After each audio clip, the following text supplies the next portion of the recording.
ఒకవేళ నేను తొందరపడి సేవ వదిలిపెట్టిపోయి ఉంటే, ఒకవేళ తొందరపడి ఏ దుడుకు నిర్ణయం తీసుకుంటే, నా వైపు చూడండి. మీ ఆత్మీయ తండ్రి అయిన నన్ను నిలవబెట్టిన దేవుడు నిన్ను తప్పకుండా ఆయన నిలవబెడతాడు.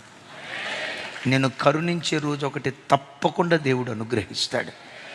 అయితే ఆయన సమయం కొరకు ప్రతి క్షణం మన ఓపికతో ఎదురు చూడాలి. ఇంత గొప్ప 14 సంవత్సరాలు ఎదురు చూసిన తర్వాత పౌలుని అంతియోకియాకి తీసుకొచ్చి, అంతియోకియాలో పౌలుకి ఇచ్చిన మొట్టమొదటి పని ఏంటో తెలుసా? అంతియోకియాలో వచ్చిన కానుక యెరూషలేముకు తీసుకెళ్ళాలి, డబ్బులు తీసుకెళ్ళాలి, కానుక తీసుకెళ్ళాలి. అంటే పోస్ట్ మ్యాన్ పని. ఆయన 14 సంవత్సరాలు ఎదురు చూసి పోస్ట్ మ్యాన్ ఉద్యోగం ఇస్తారా?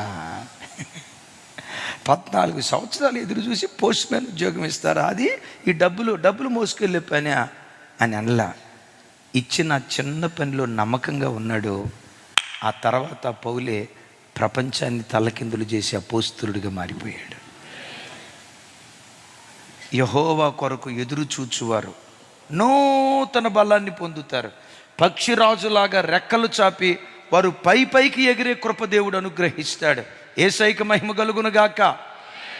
ఒక రోజులో ముగిస్తారా? అయ్యో ఒక రోజు అయిపోయింది, ఇంకెప్పుడు ముగిస్తారు అని వాళ్ళు తొందర పెడుతూ ఉంటే, దేవుని కృప 52 రోజుల్లో ఆ మందిరపు పనిని దేవుడు పరిపూర్ణంగా దేవుడు నెరవేర్చాడు.